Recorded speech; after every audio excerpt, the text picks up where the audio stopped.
Good afternoon. My name is Scott Kennedy. This is going to be video number one of a series of videos I'm going to do that cover most, if not all, of the Marx vertical sets from the 1970s. The first set I'm going to cover would be the first year release, which would have been 1974 for the Marx Navarone Playset. This would have been the box for that first year. Beautiful picture box, illustration on all the sides of the mountain. Same with the top and bottom. Set number for this would have been 3412. Great set. The backstory on this set was I purchased this from Francis Turner at the Chicago show, I believe in 2016. It was still stapled and sealed at that time. I was overly excited. This wasn't necessarily my first Navarone set as a child. My first set would have been the 4302 set from 1977. But either way, I was really excited to pick this up. I did finally open it around Christmas time. I think it was like a week before Christmas. On a Saturday night, I was bored. No one was here. So I thought, what the heck? I'm going to dig her out, pop the staples, and kind of go over this set. And it was pretty exciting. And now, for the third time, you guys will enjoy the excitement of me withdrawing all the contents out of the box and going over everything for you guys. The first time would have been that night. Second time I pulled this set out for pictures for a contents article for the covering the Navarone sets through Playset magazine, which I'll talk a little bit later on. And then now we're going to do it again. So as I said, first year release for this style of box, 3412, 1974. It would have been in, I believe, definitely the J.C. Penney's catalog, Christmas catalogs that year. And I think the Montgomery Ward's, that might have been the next year, the 75, for the different style box, because the next year they did it for different style box. All right, first item you have is the play mat, brand new.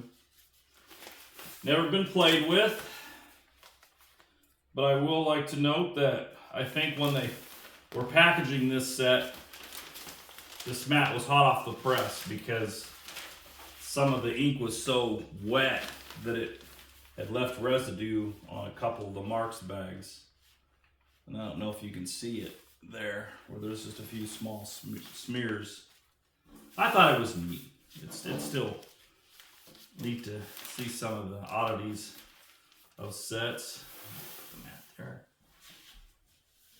Two 35-piece weapon sprues in green. These were, with Marx, it was always about accessory count. The more accessories in a set, it was going to stand out to little kids. I thought it was neat that Marx included two roughly 42 inch string, two pieces that are 42 inches long each. And they used these for the elevator pulley and then the ammunition pulley on the back of the elevator, or the back of the mountain, excuse me.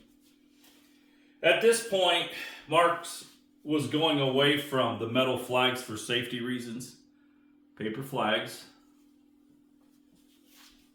One for the Germans, one for the Americans.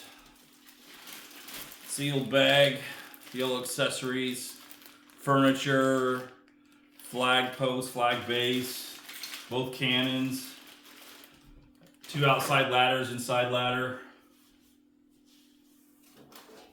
As I mentioned, with the safety reasons with the flags, non-firing outser, so little kids wouldn't choke on the little shells. Sealed bag of the mountain accessories in gray. Two of the floors, your outside turrets, large door, small turret for the top of the mountain.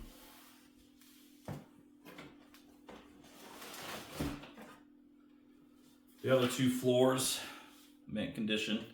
And here you can see some of the residue from that play mat. I just get a kick out of that, I think.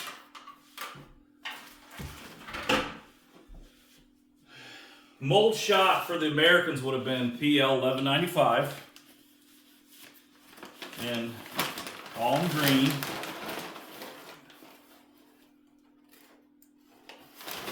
Like a waxy green. Interesting enough, it's not a Marx bag. The Germans and the vehicles and the wheels came in the traditional Marx bags, but I thought it was funny that the Marx GIs came in a basically a lunch paper bag. So my guess is at the time that they were producing these sets at the Glendale factory, they probably ran out of bags at that point, so they just had the Marx GIs inside a lunch bag. So the mold for that would have been PL 1195, and it would have been 2 mold shots of 31 figures plus a stretch would be 32, so 2 mold shots of the GIs would have been 64 figures total. 62 figures plus the 2 stretchers. Mold shot for the Germans was PL 1185, and they did 3 mold shots of those, 3 mold shots of 16, which would be 48. The bags, just because of the age, have seen better days. And the Germans came in a more of a medium gray.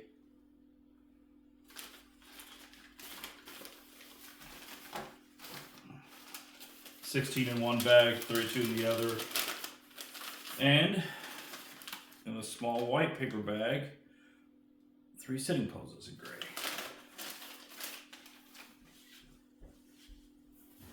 Mold shot for a vehicle set would have been PL 984, I think. This bag's not too bad at all.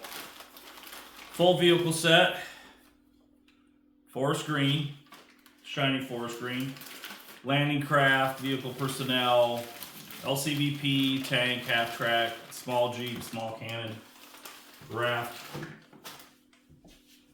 and a small white paper bag, all the wheels.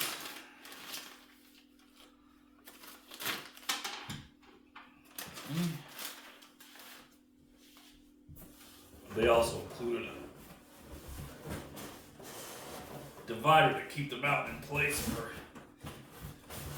shipping.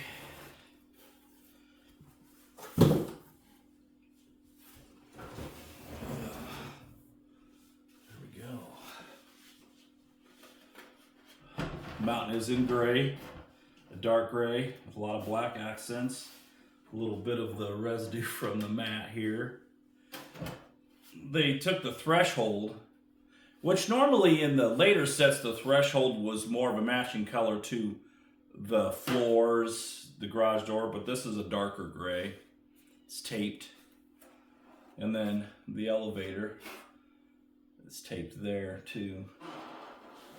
Such a great set. Neat to pull it out, had never been played with. And at the bottom of the box, 1 page, 2-sided in white instructions. Great condition. Essentially, this set sold really well in '74. I think it was, I thought I had read that they were really happy with the sales for the set. And then in '75, which I'll do a video of the next set, same set number 3412, but they went with a different style box, more colorful. It sold well too. The Navarone was just a great seller. So over the years, whether it was Quaker Oats Marx or the Dumby Convex Marx or Mego or even Pack Toys or Phoenix Toys, the Navarone might have changed in the sense whether it's the piece count with the set and the mountain become more of a lighter gray or even black with some of the sets that came out in the late 70s, well not late 70s but the early 80s. It was still a very popular set.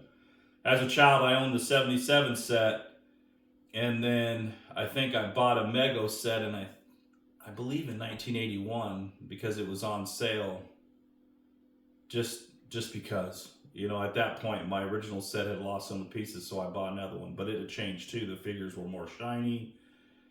The vehicle set was a normal, but it was a lighter green. Didn't have the play mat. Didn't have the weapon sprues. But it was still, to me, a Navarone set. And we have, and then I will try to provide a link for this too. We started a few years ago, or last year, we started, well, not last year, but in 2022, we started doing a series in the Playset magazine issues covering all the vertical sets.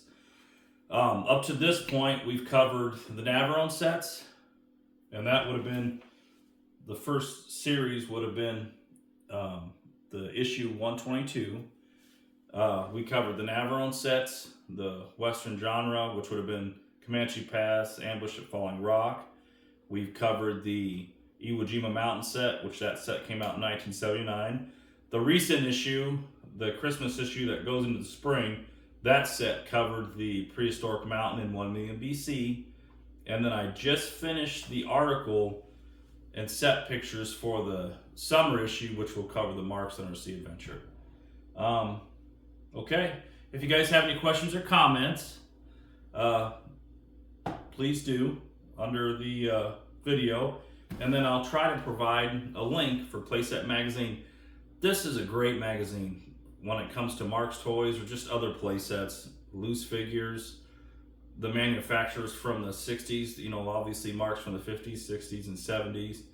Mego toys covered, you know, some of the sets that Mego took over, the Marx molds, even the now like Hobby Bunker, Classic Toy Soldiers, even the companies that produce toys now, they cover stuff like that. It covers all the toy shows. On the back of the issue has a lot of collector ads, and then for sale and wanted lists. They do books that covered a lot of the Marx sets, whether it's hardback or paperback. Just check the website out. You won't be disappointed, and I'll leave a link. All right, next video I'll probably do either later today or probably tomorrow. All right, keep toying, guys. Thank you.